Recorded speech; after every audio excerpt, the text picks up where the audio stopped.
Welcome to the Legal Learning Podcast. I'm your host, Jolene, and with the Legal Learning Center, I help prospective law students save $300,000 on law school. To receive 3 money-saving strategies today, visit legallearningcenter.com/money. Today, Laura is going to share her journey as a mom in law school as she approaches her last semester of law school. Stay tuned as she shares some of the hard aspects of that situation and some marital advice as well. Today we are joined by Laura, who is going to share her experience as a mom and law student. Laura, thanks so much for joining us today. Thank you for inviting me. All right, I'm going to take you back to the very beginning. How many children do you have? I have 2. Okay, and how old were they when you applied to law school? My daughter is the youngest. She's 13 now. So I've been in law school for 3 years. So she was 10. And then my son is 16. So 13. Okay, all right. So how did you prepare for law school? That year leading up to it, were there things that you set in place to make sure your kids were taken care of and just your household so that you could enter law school confidently? Okay, so for me personally, I did have already a strong support system at home.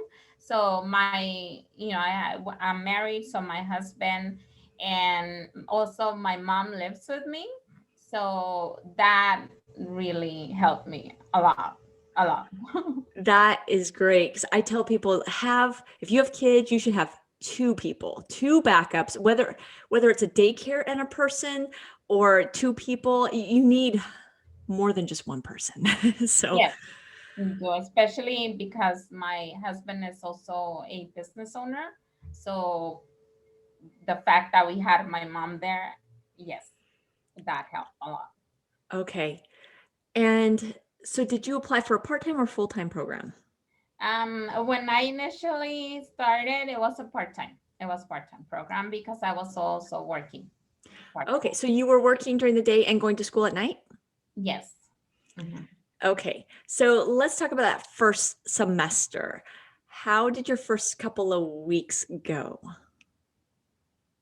So every law school, I believe, has, or even when you enter college, you have orientation. So we first went to orientation, and it was a Saturday. It was like a whole day kind of thing. Um, and I remember being in orientation and just kind of thinking like, what did I do? Like it was kind of like, oh my God, like why am I doing this and why did I do it? Um, because at the time of orientation, the dean said, like, as of today, you have no friends, you have no kids, you have no family, you have nothing. It's just you and your books. And like they meant that. Like they were not playing. So it kind of sits on you, like, what did I do? Like it was kind of scary. It is scary. Yeah. Yeah, so it was like my first week was like that. It was just having that feeling of, what did I do? Yes. Right. How did your kids handle the fact that you were kind of missing? My son, especially, he's a teenager, right? So he's also going through all those changes and everything. So, but he's told me at times like, hey mom, like, why are you going to school right now? Like, you should already have done this prior to us having kids, prior to you having kids. So it's very tough when your son or your daughter tells you something like that, Yeah. because it creates some kind of guilt, like, but in the same way, the way that I try to explain it to him, I say, even if you become a doctor or whatever you become, there's always continuing education. So you're always learning. The learning actually never stops. Yeah. So that's the way I try to explain to him. Like, this is me trying to go to the next level. And you don't understand that right now, but maybe when you grow up, you're gonna know that there's always something new to learn. So But it was hard for him. It's hard for me to. It was hard for me to hear him say something like that. Yeah, they always want your attention. You're the mommy, and it's hard to not give them that attention. So, And yeah. that's something very important. I don't think he made it like, to make me feel anything. I think he made it to because he wants my attention. He's like, I don't want you to be in law school. Like, I want you to be with me. Yeah. Yeah, Yes. definitely. And I can hear that too. yes. Okay, so when did you study? What was your schedule like in your first semester? I live in San Diego. My school is in Santa Ana. So I had to drive there. But my first semester, I only had to drive one day, and that was Wednesdays. So usually my schedule was like in the morning, I used to work from like 10 to 3 p.m. And then I got home, I picked up the kids from school, I cooked for them. I kind of took a nap just to disconnect from work environment and then kind of shift into like, okay, now I have to study. So maybe I study from like 6 to 9, 10, Okay. because most of the thing you're doing is reading cases. Yeah, it is a lot of reading. It's a lot of reading. Yes. Okay, that's fortunate your school was only 1 day a week at that time. Yes, because two of my classes were online. Okay. Yeah, and And that is a long commute. For those not from the Southern California area, that is, I would say, a minimum of an hour, but during normal times, I would say more like maybe 2 hours. I make an hour and a half. Yeah. Okay. I mean, at night, I'm sure you can probably get home in an hour at 10 o'clock at night or whatever, but at 6 o'clock or whatever, it's a lot longer. When the day that I did went to class, I had to leave San Diego by 1 p.m. to be there at 3 for a class that started at 6 p.m. Because if even if I left at 3, I wouldn't make it because of traffic. So I had to plan to leave San Diego at 1 p.m. Yes. Yes. Yeah. I used to do a similar thing in my morning commute, even though it was a lot closer. Same thing, though, that you had to leave super early or you wouldn't make it there. Okay. And did you So study weekends? yes. Yes. So the school did try to say, you do have to have your Sabbath. There's it's up to you what day you want to designate as your Sabbath. If you want to do it Monday, whatever day you want to do, but you do have to do a day just for you, your family, and nothing else. So Okay. it's you, but then once you had that, every other day was studying school or whatever you needed to do. Now, did you find that your kids complied with that, or did they interrupt you a lot when you were trying to study at night? How did that work? Yeah, they will sometimes just come in and be like, hey mom, like, can you make me a quesadilla? Or, like, yes, they will tend to interrupt you and you're like, let me just finish this case. No, like, so sometimes you will have to be like, okay, give me 5 minutes or give me 10 minutes. But yes, you kind of have to stop and just give them 5 minutes of attention. Yes. Now, I know you said that you would pick them up from school. So, what hours were your more or less was your husband working? Because he does air conditioning the summer session, the summer time, he was like, he can come home at 2 a.m. Um, so Wow. I was always picking up the kids. Okay. So we made it work. So I have to tell him, okay, this is my schedule. Like that day, don't call me. You don't have a mom. You don't have a wife. You guys don't know me. I kind of disappear. Like when it was a Wednesday for my first semester, so they knew that Wednesday they didn't know me. They're not supposed to call me. Okay. Okay. And did you have to take summer school? Yeah, I've always done summer school because my program started as a part-time, so it was required that I do like summer. So I've never taken more than a week break between semesters. Okay, that sounds exhausting. Yeah, I'm done. I'm like ready. I'm supposed to be graduating in December, and I'm like done. And usually that week isn't even a full week, right? Because you have homework before your first day of school. Yes, because you go from stressing about finals, and then you kind of like think, oh, okay, I have a free week, but then you're also thinking I better get my reading done for the next classes. Oh my gosh. Okay. All right. So I know at some point you actually switched over to full time. When was that? Fall 2020, Okay. I went to full time. Okay. So did you do 2 full years or 1 year of the part time? So my first 2 years were part time, and then my third year was full time. And then so I was supposed to complete everything in 4 years because I was part time. So now I'm completing it in 3.5 because I Okay. changed for it because of that change. That's great. Okay. So what made you switch over to full time? There were some electives which I thought, oh, I can handle an elective, which I don't know if it was a good decision. I those were my full-time semesters were very hard for me. Were you So still working while you did that? yeah. So but I've been working like part-time. So it's been like 20 hours, 30 hours. And the good thing is that I had very flexible employers. So let's say that one day I'm just like, okay, I need to be in Santa Ana today. I'm not coming in. So they're very flexible with me. So that has helped. That's really nice. That's Yeah. really great. Okay. So did part time work, full time school in 2020 through the 2021 school year. Were you able to, while you were part time and going to school at night, were you able to participate in any extracurricular activities at school? No, it wasn't until last semester that I did Moot Court, but no, I didn't participate in any other clubs.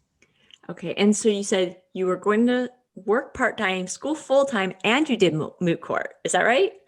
Yes, last Oh my semester. gosh. Okay. So that sounds really busy. And your mom. Moot Court is not like you can just participate, like they have to choose you, right?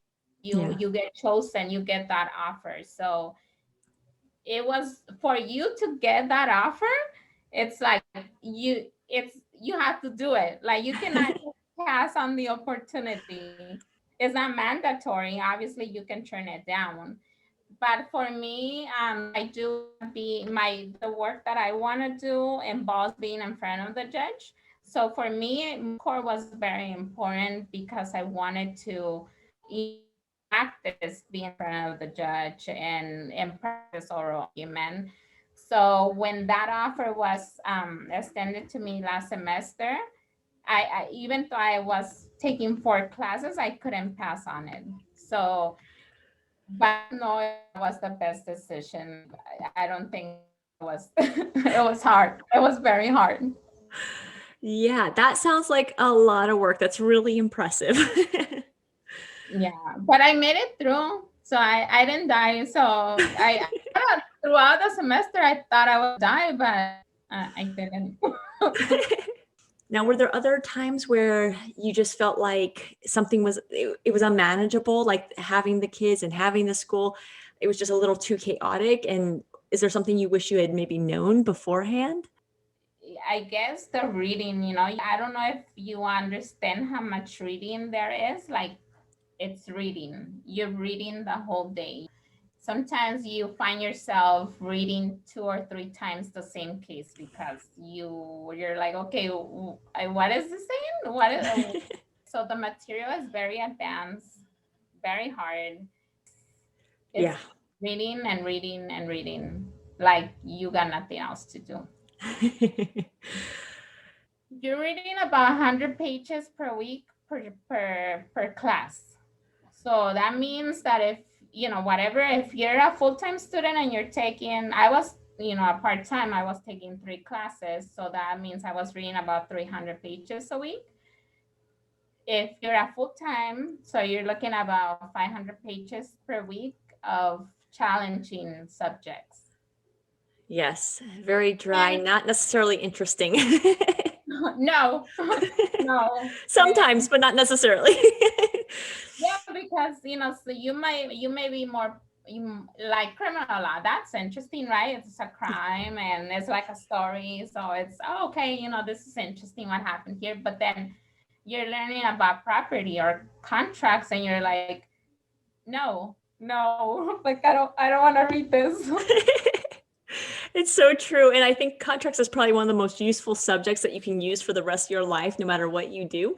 But, just reading contracts, anything like that. But it's at the same time the subject where you just want to fall asleep. So, Yeah, and you do. There's a time where your brain, you can continue reading, but your brain is no longer absorbing anything. Like yeah, you need to identify that when that happens, because that's when you need to take a break. So that's good yeah, advice. Yeah, it's very true because you have so much more to go. So you just keep pushing, but it's not productive. yeah, So, no. yeah, you got to know when to stop. Okay, well, I really appreciate you coming on here, sharing your story. Is there any last words of wisdom? I know you gave us some really good advice for overall, just the reading and take breaks. Any other advice that you have for parents thinking about going back to law school? It's very important that they do have persons, two individuals helping them. As if they can have more, like do it, because you're gonna need it. um I think you can do it. I think it's doable, but it's not easy. It don't come thinking like, oh yeah, I'm a great reader, I can do this. No, it's challenging, but it's not impossible. You're gonna be able to do it, but don't come thinking that, oh yeah, sure, I'm gonna do it. This is gonna be a piece of cake, because it's not gonna be a piece of cake. You do have to give up. Like my first 2 years, I did not have social media at all. Like I had to give it up. So I had no social media. Even when I reopened it, like a few months ago, I'm very limited. Like I try not to look at it. Yeah. If you're married, you need to understand that your husband has to be sensible to identify when, even if you don't tell him, he needs to be sensible, or the people around you, to say like, you need me to bring you coffee, because they're not gonna just tell you, and in the long run it's gonna create a problem, because you think like, I'm doing all this for my family and they don't care. Or so you have to have a support system that's sensible when you're not talking. So, I know so exactly what you mean.